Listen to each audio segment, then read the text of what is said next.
welcome back to Your Own University TV, where we're going to talk about what sets you apart from everybody else in the world, because you matter.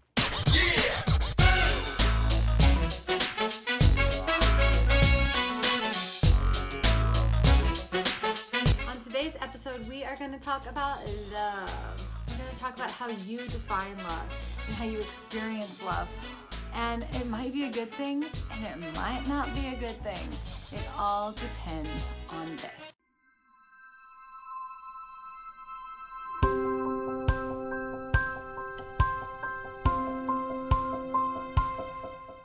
Today we are going to talk about love, and what it really means and how you define it. And I might open up your eyes to a way that you might be manifesting a partner or love in your life. However, your inner child may be calling in a love that's not so loving.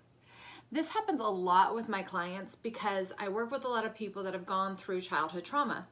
And when we go through childhood, the first people that we love and the first people that we think should love us when we're defining what love is are our parents.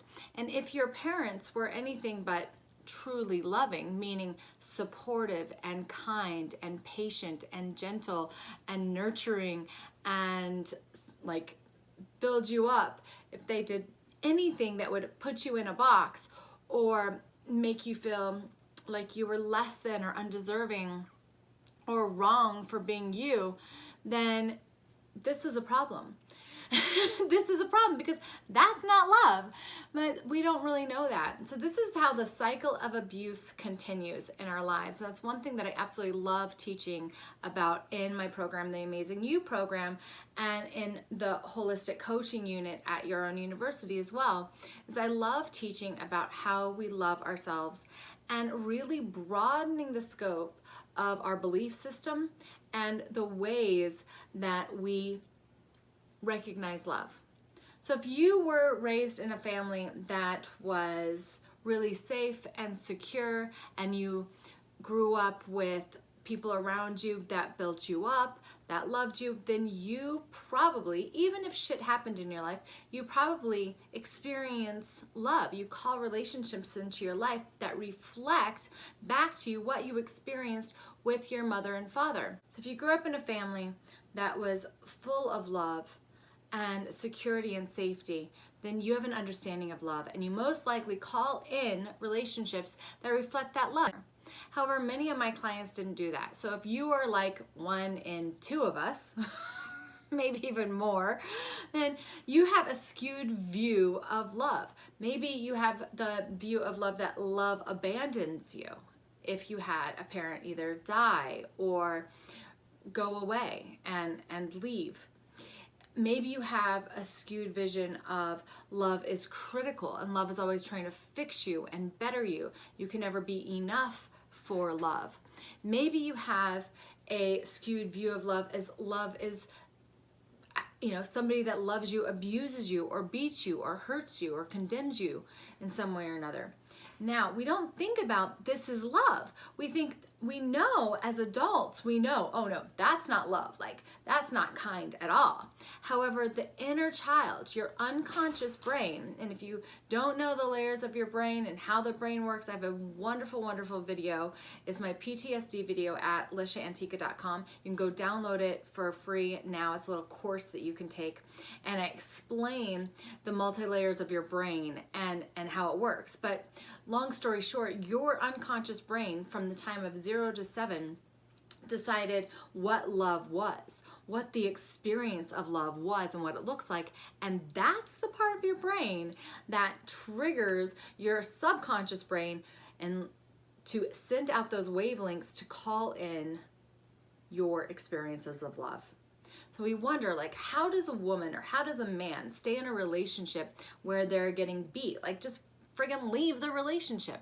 Well, if they saw their parents go through that same cycle, they're like 50%, maybe even more likely to repeat that cycle in their lives. And that's sad because we know that's not healthy. We know that's not loving. We know that's not doesn't feel good, right, to be beat down. However, we watch these relationships, men and women get into them, where the person is just literally beaten down, either verbally or emotionally or spiritually, or just made to question themselves and question their own intuition and question their own power. And why this is because that belief system, that cognitive belief system, is running the show in your brain of what is love. So here's my little story.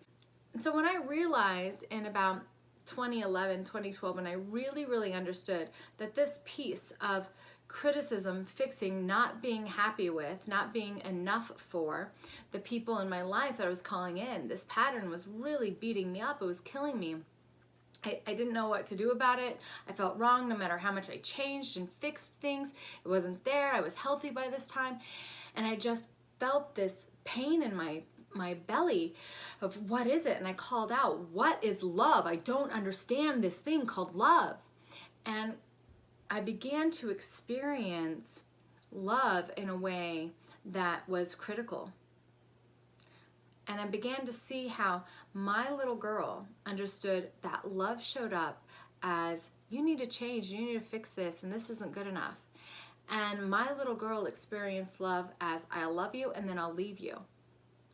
My little girl experienced this abandonment of love.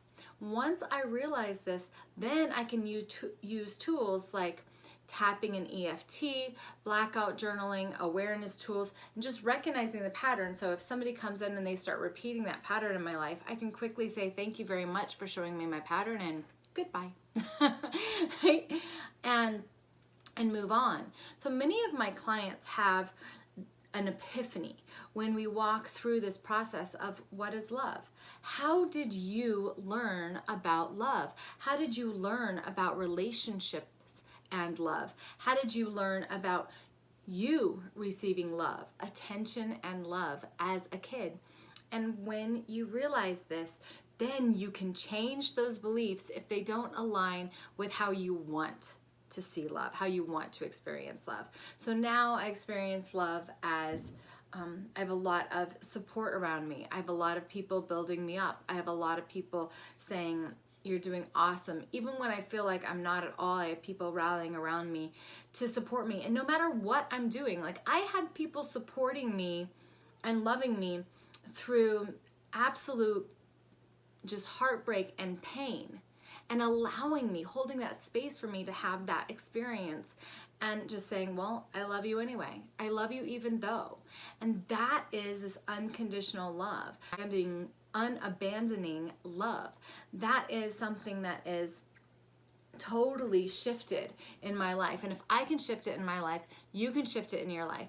And I've watched my clients shift it in their lives. They've my cat, they've left marriages that were painful and that old version of love. They've left relationships which supported the old unhealthy version of love that they learned growing up, and they redefined love for themselves, and now they're calling in those relationships of love. So Flash wants to say hi. Say hi. Thank you so much for joining us at Your Own University. It is wonderful to have you here. I hope that you learned a little bit about love, and it's a different take, a different view of love. It's not like, but you really can get down to it and recreate love the way that you want love to show up. And you can question if you're calling in an old pattern, or if you like that pattern. If you had a great family and love was mirrored to you in a beautiful way, by all means, like, wear that proudly and show us all how it's done.